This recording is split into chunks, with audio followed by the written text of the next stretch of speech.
Hello YouTube, welcome back to another video.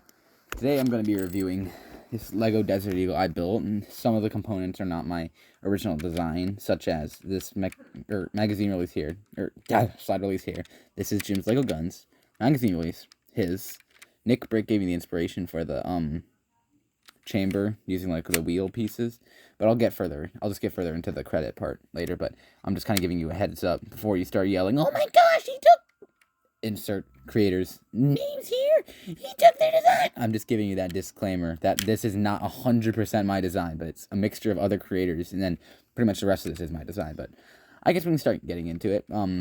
We can take a structural look at the gun. Oh yeah, another part of Jim's Lego Guns, the iron sight here. That's his. But otherwise, we can get a structural look at it. This thing is spring. It uses a spring instead of a rubber band. So like you can see, if you look in there, you don't see a single. Okay, well, maybe if my brightness wasn't so bad. There's one rubber band, but it's for the trigger. It's that little yellow thingy right there that loops around that stud. That's the rubber band for the trigger. So it makes it so it snaps back in place. I just turned on the flash so you can see it. But you have a ambidextrous, non-functional, but it moves. You got a little safety here, which I think is pretty cool. I'm proud of. I will do a tutorial in this video. I'm not going to do LDD because last time I did try to do anything with LDD, I got a freaking virus on my computer. That was not fun, but yeah, I'm going to do a tutorial on this just by reversing footage of me taking it apart. I'll make sure to like get into detail so you guys see what the heck you got to do and stuff, but this thing, you see you got a magazine here, and then slides back. You can hit the release and it'll go forward like a real Desert Eagle. But you got Picatinny rails on the top here, and Picatinny rails on the bottom. And if you remember this sight from my AK, I never destroyed it. I said I wouldn't destroy it, except I'm missing a piece. I'm missing one of the jumper plates that goes right there. Let me just... Oh, I see one. Alright, conveniently placed jumper plate. But, yeah, I said I'd never destroy this sight when I destroyed my AK, because this is a really good sight I designed. So I'm happy with it. And it can go on the Desert Eagle. It kind of looks cursed, but whatever.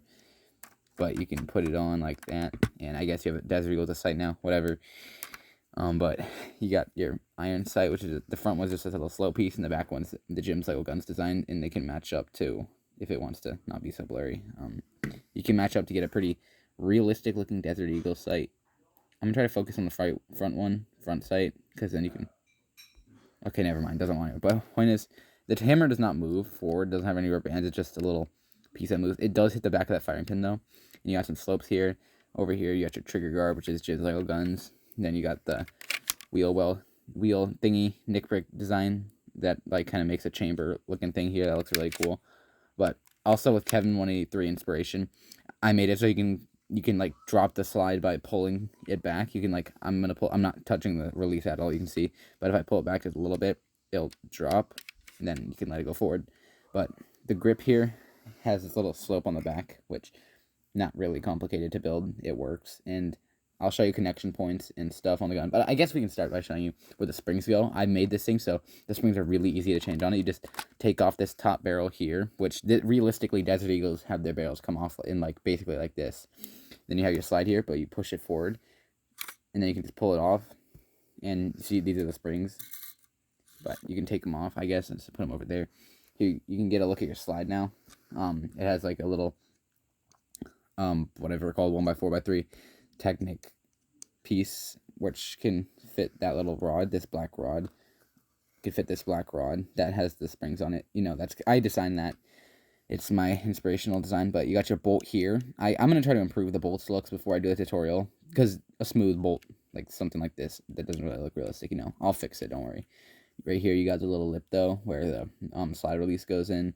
This thing goes forward like 10-ish. Okay, over 10. It goes forward a bit, it does, but I can show you guys the connection points for this. I'm gonna make the instructions free too, which everyone loves free instructions. I think instructions that you gotta pay for are stupid, because it's not like you're actually getting anything besides, hey, this is how you build this, even though you probably could have built this yourself, whatever. But yeah, you can look at the iron sights here. They're actually pretty cool. Like, I think this is a really nice design. Jim's Lego Guns, like, props to you, bro. You nailed those Desert Eagle iron sights. Like, those are perfect. But, like, it looks perfect, you know. That's all I can say. You got your barrel here, though.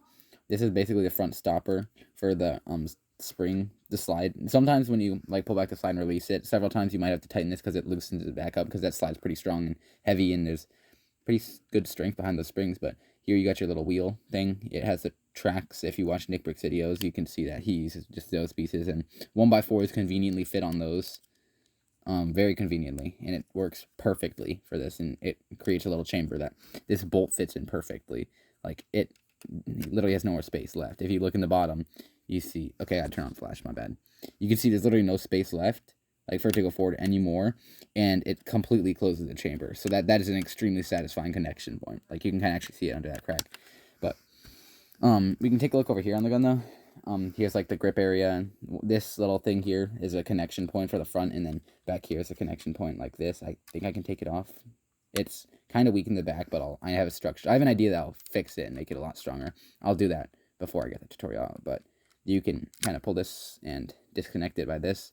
This thingy here attaches right there, and then here's the trigger. There's that little rubber band from earlier. Here's the thing. Those are the Picatinny rails on the bottom of it. Here's the hammer. Here's like the back of it. We can take a look at the grip though.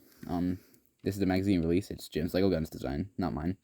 But it has a little teeny spring in there that works, and then it's got that little red piece that moves. So if I take my magazine here, which is custom to me and Jim's Lego Guns, I guess, like kind of the slope angle here is his, but I added this bullet, and then I added like kind of more looking bullets in there. But you can like put it in and it locks because the release hits it. But then if you push the release, it'll come out, which is really cool design concept. But the grip's actually pretty strong. Unless you start wiggling it around a ton, it should not fall off. So I can guarantee that. And even then, if you really, really, really are hating it falling off, if you really want just to do it, I don't care. It's going to be your build.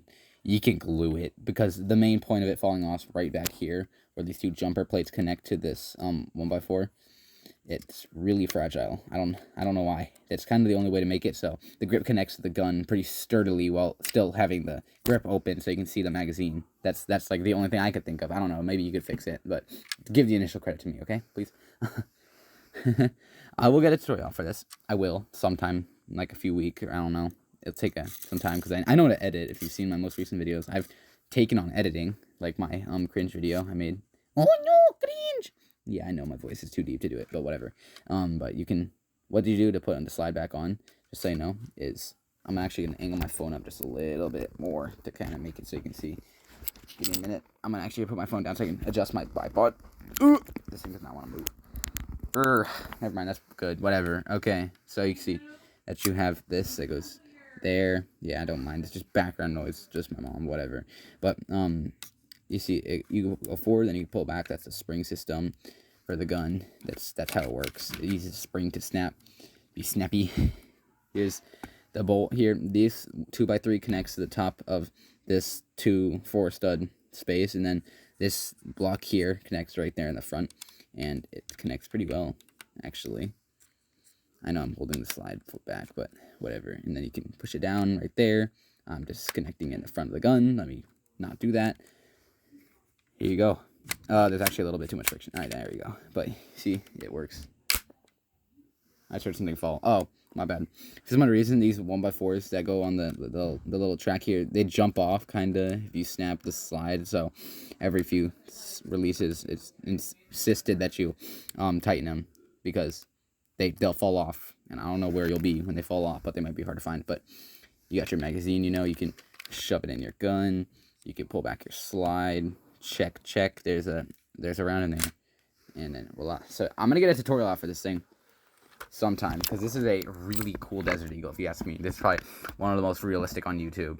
Speaking of its functions and like internal, it's not the strongest, but it works really well. I definitely would recommend making this if you have time, and it doesn't really use a ton of rare pieces either. Like, the rarest piece I can think of this thing using would either be those track links for the wheel here, which you can get those from pretty much any single, like, Technic set that has tracks, you know. Either that being the rarest piece, or, like, the springs, which technically aren't Lego pieces, but they're components that are needed to have the gun function properly. But, I can put the spring type in my community tab, because my dad sent me a picture of the type of springs that this thing uses, because we just went to my local hardware store and bought a few of them. He took a picture of them. I can put a picture. I don't know if Alaskan springs are different, but it says like the width and stuff. So that'll help you out. But yeah, the hammer does also move back when you pull back the slide. See? I think it's pretty cool, and I'm going to go eat my dinner now because I'm pretty hungry. But yep, that's the Desert Eagle 50 Action Express. Probably my favorite Lego gun I made. Probably one of the most realistic too. I don't know. So yeah, this is definitely a cool gun. I should probably show you guys the front of the barrel just because the barrel's got a little hole in it. The little barrel. It's a barrel, but whatever. I should probably go now. Yes, I'll get a tutorial after this thing. Don't worry, it'll be cool. You just got your little safety. Ha ha ha ha. Alright, well, yeah, everyone. I should stop stalling now. See you guys later. Next video I post probably going to be the tutorial. I don't know. I'll probably post just a little few other clips from my video games, whatever. But, yeah, see you guys later. Have a good day, night, wherever you live, okay? It's like nighttime, my time. I don't know. Yeah.